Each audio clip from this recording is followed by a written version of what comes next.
구약성경 1261면의 호세아서입니다. 6장 1절에서 6절까지 말씀을 다 같이 합독으로 한 목소리 선체로 함께 읽습니다. 함께 합니다. 오라, 우리가 여호와께로 돌아가자. 여호와께서 우리를 찢으셨으나 도로 낫게 하실 것이요 우리를 치셨으나 싸매어 주실 것임이라. 여호와께서 이틀 후에 우리를 살리시며 셋째 날에 우리를 일으키시리니 우리가 그의 앞에서 살리라. 그러므로 우리가 여호와를 알자. 힘써 여호와를 알자.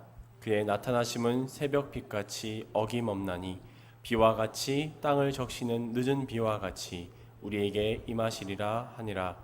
에브라임아, 내가 내게 어떻게 하랴? 유다야, 내가 내게 어떻게 하랴? 너희의 인애가 아침 구름이나 쉬 없어지는 이슬 같도다. 그러므로 내가 선지자들로 그들을 치고 내 입의 말로 그들을 죽였노니 내 심판은 비처럼 나오느니라. 나는 인애를 원하고 제사를 원하지 아니하며 번제보다 하나님을 아는 것을 원하노라. 아멘. 이는 살아계신 하나님의 말씀입니다. 여러분, 살아가면서 알아야 할 것이 있습니다. 그 중에 가장 알아야 할 것 중에 하나가 우리가 살아가는 목적입니다. 우리 그리스도인이 살아가는 목적을 알아야 돼요. 삶의 목적이 분명해야 행복합니다. 그리스도의 삶의 목적이 무엇입니까? 세 가지죠. 하나님께 영광, 영혼 구원, 하나님의 뜻을 이루는 것이 우리 그리스도인의 삶의 목적입니다. 하나님의 영광을 위하여, 영혼 구원을 위하여, 하나님의 뜻을 이루기 위하여 살아가는 목적이 분명해야 행복할 줄 믿습니다. 그러나 알아야 할 것들을 바르게 알지 못하면 헛된 삶을 살게 됩니다. 헛된 삶을 사는 것보다 더 허무한 것은 세상에 없습니다. 그러므로 사람은 무엇보다도 가장 중요하게 알아야 할 것이 있는데요, 그것이 무엇입니까? 그것은 바로 우리를 창조하신 여호와 하나님을 바르게 아는 것입니다. 여호와 하나님을 우리를 만드신 것은 우리가 하나님을 바르게 알고 하나님과 교제하며 하나님을 경외하기 위해서입니다. 어떤 신학자는 이렇게 말했습니다. 죄는 한 가지뿐인데 그것이 무식이다라고 말했습니다. 모든 도덕적인 패륜 행위도 알고 보면 바로 알아야 할 것을 모르기 때문에 일어났어요. 그래서 예수님께서요, 자신을 십자가에 못 박는 사람들을 내려다보시면서 이렇게 말씀하셨잖아요. 아버지, 저들을 사하여 주옵소서. 자기들이 하는 것을 알지 못함이니이다. 만약 이들이 예수님께서 하나님의 아들이시요 곧 하나님이신 것을 알았다면 십자가에 못 박지 않았을 것입니다. 여러분, 호세아 선지자가 활동하던 그 당시도 참으로 암담한 현실이었습니다. 경제적으로나 정치적으로나 너무나 힘든 상황이었습니다. 제일 안타까운 일은 영적으로 하나님을 전혀 모르는 상황에 빠져 있었다는 거예요. 오늘 본문의 에브라임과 유다는 누구를 말합니까? 하나님을 믿는 이스라엘 백성을 대신하는 말입니다. 중요한 요절 3절과 6절을 같이 읽습니다. 함께 3절과 6절을 함께 읽습니다. 함께 합니다. 그러므로 우리가 여호와를 알자. 힘써 여호와를 알자. 그의 나타나심은 새벽빛같이 어김없나니 비와 같이 땅을 적시는 늦은 비와 같이 우리에게 임하시리라 하니라. 나는 인애를 원하고 제사를 원하지 아니하며 번제보다 하나님 아는 것을 원하노라. 아멘. 이 긴 말씀을 딱 쉽게 번역하면 이렇습니다. 하나님을 믿는 백성들아, 여호와를 알라. 힘써 여호와를 알라. 이 말씀이에요. 여러분, 하나님을 믿는다고 하는 이스라엘 백성은 참된 신앙은 없었어요. 모두 형식과 기복에 빠져 있었습니다. 제물을 많이 바치고 제사를 잘 드리면 복을 받는 줄로만 착각하고 있었습니다. 본문에서 보니까 여호와를 알라는 말씀은 어떤 의미일까요? 여호와 하나님을 지식적으로 아는 것을 말하는 게 아니에요. 상식적으로 아는 것을 말하는 것도 아닙니다. 살아계신 여호와 하나님을 체험적으로 만남으로 알고 친밀한 관계를 맺으라는 말씀이에요. 당시 이스라엘 사람들의 상황은 어떠했습니까? 이스라엘은 서서히 다가오는 심판에 대한 위기의식조차 없었습니다. 그저 일시적인 번영에만 도취되었습니다. 너나 할 것 없이 세상의 욕망을 채우는 데만 급급했습니다.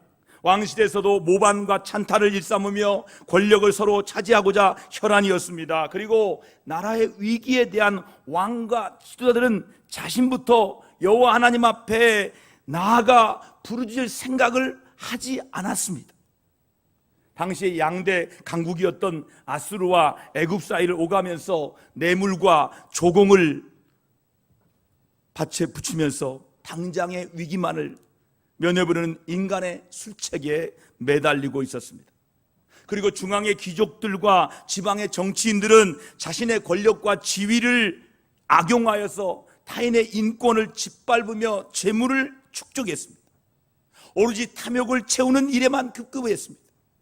그리고 일반 백성들은 예외가 아니었어요.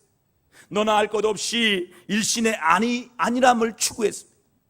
기복주의 맹신에 빠져 있었습니다. 또한 이전부터 가나안 땅에 뿌리 깊게 남아있는 바알 숭배를 하였습니다. 그리고 열광 주변에 각종 우상까지 새로 다 들여와서 제각기 섬겼습니다. 여호와 하나님의 거룩한 이름은 헌신자처럼 내팽개쳤습니다. 여호와 하나님을 여러 우상과 함께 그저 여러 신 가운데 하나로만 간주하였습니다. 더욱 안타까운 일이 있었습니다. 그것은 시대의 죄악성을 지적하고 하나님 말씀에 따라 백성들을 깨우치고 앞장서서 회개의 모범을 보여서 해야 할 이 제사장이나 선자들마저도 자신의 본분을 망각했습니다. 세상의 흐름에 따라 일반 백성들과 같은 악을 저질렀습니다. 그들은 한 걸음 더 가까이 더 나아가서 적극적으로 하나님 말씀을 교묘하게 왜곡했습니다. 그리하여 자신들의 사회적인 혜택과 이익을 추구하는 일을 저질렀습니다. 이로 인해 여호와를 믿는 신앙은 혼탁하게 우상 종교와 뒤섞이게 되었습니다. 이스라엘 사회는 돌이킬 수 없는 심판의 자리에 이르고 만 것입니다. 바로 이런 상황 속에서 여호와 신앙의 순수성이나 열정은 완전히 사라져버렸습니다. 하나님의 심판에 대한 위기의식조차 없는 패역한 이스라엘 백성을 향해 호세아 선지자는 하나님의 말씀을 선포했습니다. 호세아 4장 6절 말씀은 이렇게 말씀합니다. 내 백성이 지식이 없으므로 망하는도다. 자본이 없어 망하는 나라가 아닙니다. 기술이 없어 망하는 것이 아닙니다. 하나님을 아는 지식이 없어서 망한다는 거예요. 그러므로 우리 아버지 하나님을 알아야 합니다. 힘써 하나님을 알아야 됩니다. 우리가 알아야 하나님은 어떤 하나님입니까? 첫 번째, 여호와 라파의 하나님이에요. 한번 따라 합시다. 치료하시는 하나님, 여호와 라파. 여러분, 우리에게 주신 말씀이 있어요. 본문 1절 말씀을 같이 읽습니다. 함께 합니다. 오라, 우리가 여호와께로 돌아가자. 여호와께서 우리를 찢으셨으나 도로 낫게 하실 것이요 라고 말씀하고 있습니다. 하나님께서는요, 죄악에 대해서 징계하신 하나님이, 그 징계로 인하여서 상처와 질병이 생길 수가 있습니다. 그러나 돌아오는 자에 대해서는, 돌아온 자에 한해서는 그 상처와 질병을 낫게 하신다는 거예요. 누가복음 15장 탕자 이야기에 나옵니다. 하나님께서 탕자가 사는 나라에 크게 흉년이 들게 하십니다. 결국 탕자는 그 흉년을 인하여서 회개하며 집으로 돌아오게 됩니다. 흉년이 들게 한 것은 하나님의 놀라운 사랑의 징계인 것입니다. 오늘도 마찬가지입니다. 하나님의 품을 떠나서 제멋대로 사는 사람들이 많습니다. 그러므로 하나님께서 사랑하는 자들에겐 크게 흉년이 들게 하십니다. 두 손 들고 돌아오라고 흉년을 보내시는 것입니다. 오늘 나는 어떻습니까? 나의 삶이나 나의 가정에 크게 흉년이 들지는 않았습니까? 무엇보다도 내 영혼에 흉년이 들지는 않았습니까? 흉년으로 인하여서 상처나 질병은 없으십니까? 흉년으로 인하여서 영적 배고픔은 없으십니까? 삶에 감사가 없고 절망과 한숨만 나오지는 않으십니까? 삶에 기쁨이 없고 원망과 불평과 분노만 나오지는 않으십니까? 흉년을 보내신 아버지 하나님의 사랑을 깨달아야 됩니다. 그리고 그 자리에서 일어나서 아버지 하나님 품으로 돌아와야 합니다. 돌아오는 자에게 풍성한 생명을 베푸십니다. 모든 상처와 질병을 낫게 하십니다. 여호와 라파의 하나님께서 치유하십니다. 슬라이스 치즈로 유명한 미국의 크래프트라는 회사가 있습니다. 설립자 제임스 크래프트는 가난한 시절을 보냈습니다. 그렇지만 신실한 믿음으로 회사를 키워서 날마다 회사가 성장해 나갔습니다. 많은 돈을 벌면서 종업원들이 많아졌습니다. 엄청난 매출을 올렸습니다. 그런데 이상한 일이 생겨났습니다. 급성장하던 회사가 갑자기 운영이 어려워지면서 적자가 나기 시작했습니다. 생산이 멈추기 시작하였고 종업원들이 하나둘씩 떠나기 시작했습니다. 너무나 안타깝고 어쩔 수 없는 말을 모르던 크래프트는 가까운 영적 친구를 찾아가 하소연합니다. 참으로 이해할 수 없는 일이 회사에 생기고 있다고 말입니다. 자초지종을 듣고 있던 친구가 이렇게 말을 합니다. 나는 솔직히 자네 회사가 망할 줄 알았네.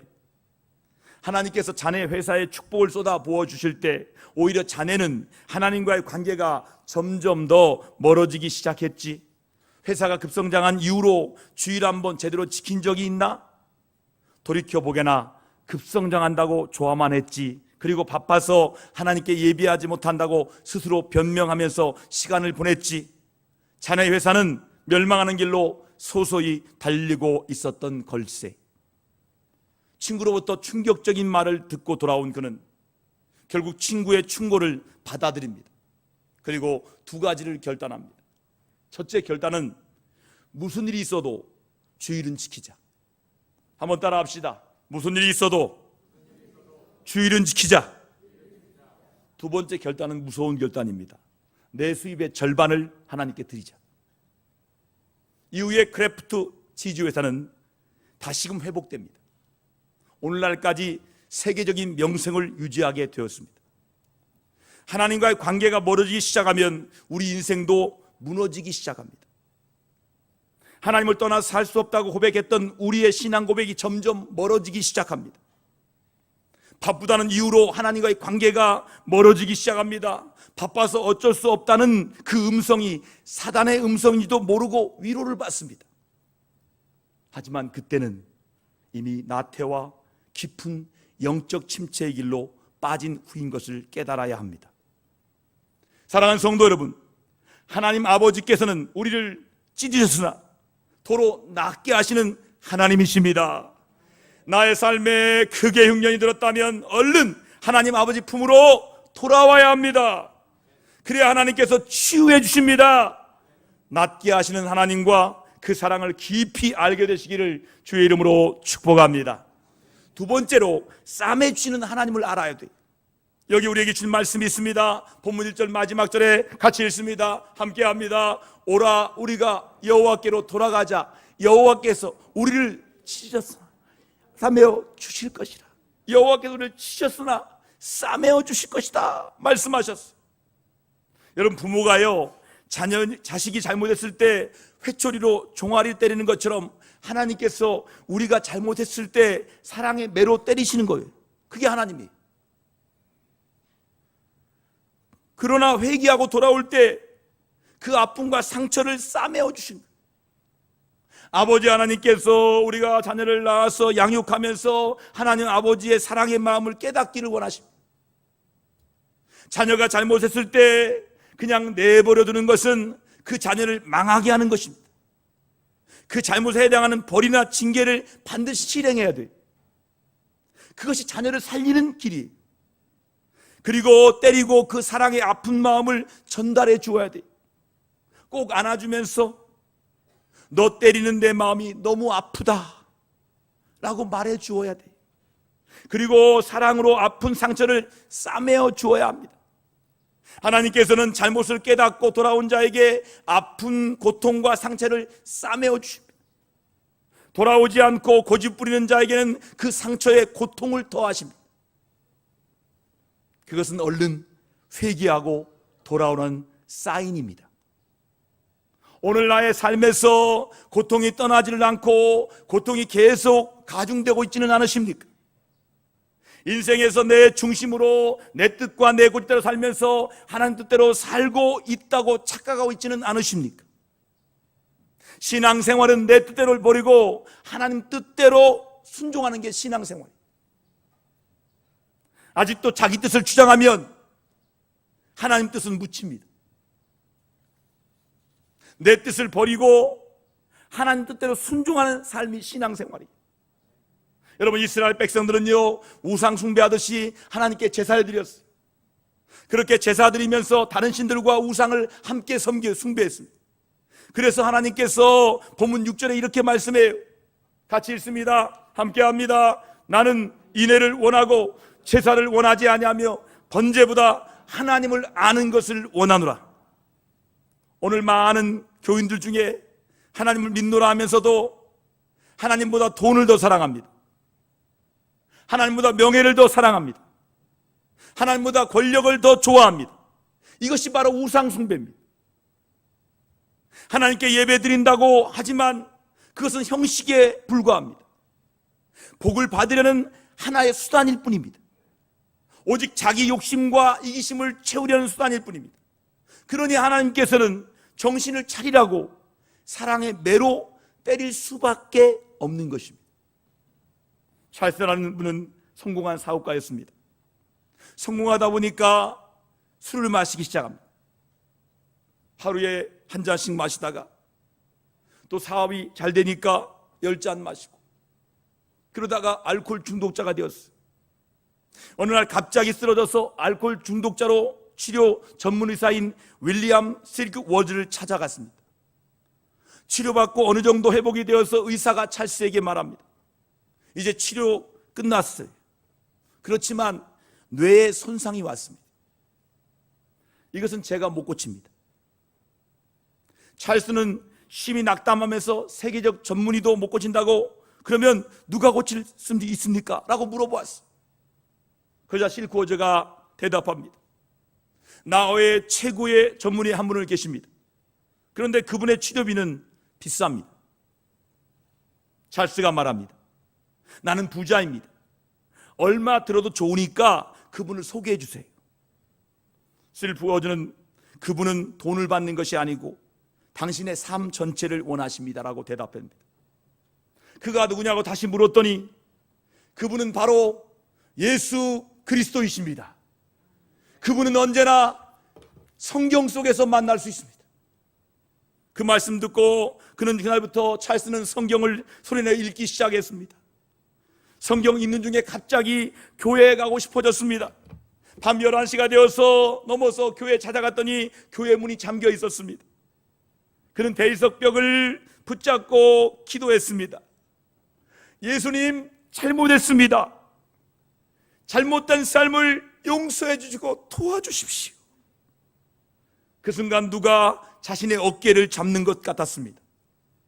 큰 손의 부드러움과 따뜻한 손길이 느껴졌습니다. 바로 주님의 피 묻은 손이었습니다. 병이 다 나았다는 확신이 다가왔습니다. 그는 깨끗이 다 나았습니다. 할렐루야. 그 이후에 찰스는 기뻐하며 감사하며 사랑하는 성령님의 열매를 맺는 삶을 살게 되었습니다. 사랑하는 성도 여러분, 사랑의 하나님께서 우리를 사랑하십니다. 우리가 잘못한 길로 갈 때 사랑의 매를 드시고 때려주십니다. 이때 빨리 깨닫고 돌아서야 됩니다. 그러면 싸매 주시고 사랑의 하나님의 사랑을 경험하게 되는 거예요.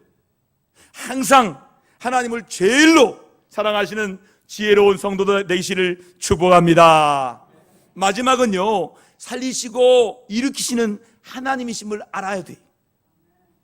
하나님이 어떤 분이라고요? 살리시고 일으키시는 하나님이에요. 여러분, 살리시고 일으키신 하나님을 알아야 돼요. 치유하신 하나님도 알아야 됩니다. 싸매신 하나님도 알아야 됩니다. 그러나 더 중요한 것은 살리시고 일으키시는 하나님을 알아야 돼요. 여러분, 우리에게 주신 말씀이 있습니다. 본문 2절 말씀 같이 있습니다. 함께합니다. 여호와께서 이틀 후에 우리를 살리시며 셋째 날에 우리를 일으키시니 우리가 그의 앞에서 살리라 말씀하십니다. 사람은요, 영원히 살도록 창조된 피조물입니다. 하나님 형상을 닮은 존귀한 피조물입니다. 그런데 이런 영원한 사람에게 죽음이 있습니다. 이 죽음은 하나님에게서 끊어지는 것입니다. 이것이 가장 무서운 죽음이에요. 그러나 하나님께서 죽은 자를 살리십니다. 인간은 죄로 말미암아 죽은 존재가 되었습니다. 성경에서 말씀하시는 죽은 존재란 하나님과의 사랑의 관계가 끊어진 사람이, 관계가 끊어진 사람들의 종말은 영원한 지옥에서 영원토록 고통을 당해야 합니다. 이 끊어진 관계는 인간의 노력으로는 회복할 수가 없어요. 그 어떤 노력으로는 불가능해요. 그러므로 하나님께서 이 문제를 해결해 주시려고 외아들 예수님을 이 땅에 보내주신 것입니다. 십자가에 달려 죽으시고 3일 만에 부활하신 이 예수님을 나의 구주로 믿는 자들에게는 사랑의 관계를 회복시켜 주십니다.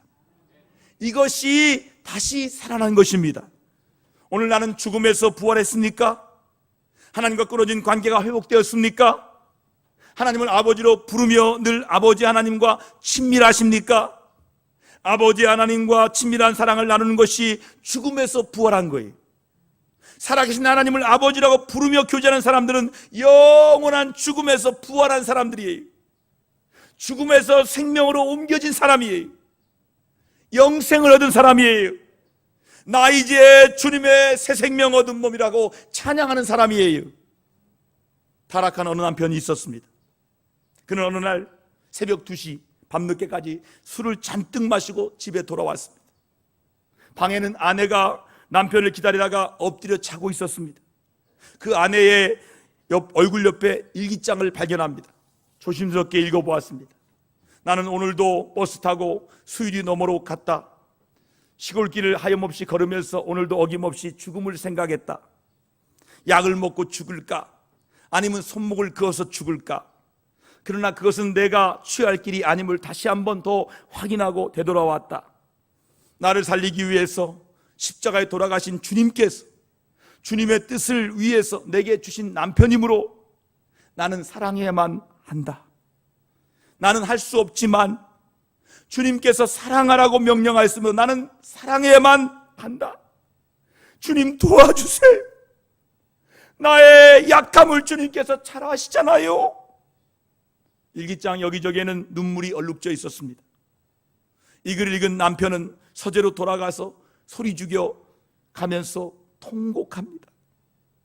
오직 나 한 사람 믿고 자신의 인생을 맡겼는데 그러한 아내가 나로 인해 죽음을 생각하고 있을 때 나는 어디에 있었는가? 죽음의 방법에 골몰하고 있을 때 나는 무엇을 하고 있었던가? 아내가 죽음을 생각하는 그 순간 나는 환락의 현장에서 쾌락만을 탐닉했던 한심한 남편이었다. 이분이 통곡한 이유를 이렇게 썼습니다. 먼저 아내가 불쌍해서 울었습니다. 남편 같지 않은 남편 때문에 얼마나 많은 밤을 지새우며 울었을까? 아내가 죽음을 생각할 때 그 마음은 또 얼마나 아팠을까?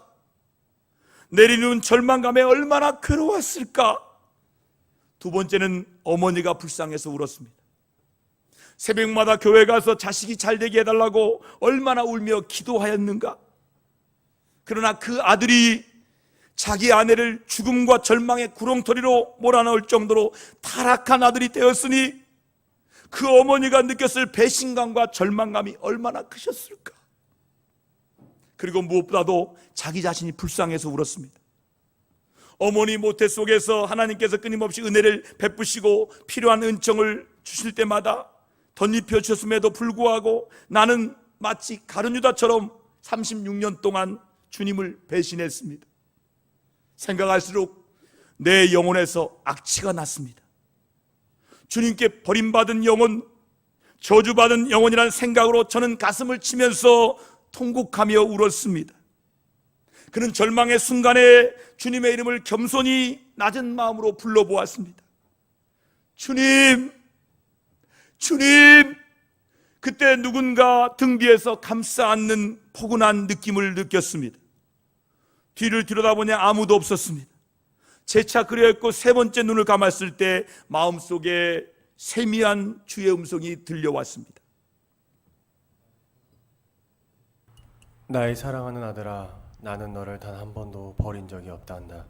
내가 나를 버리던 그 순간에도 나는 줄곧 너와 함께 있었단다. 앞으로도 나는 영원토록 너와 함께 할 것이다. 나는 너를 사랑하기 때문이다.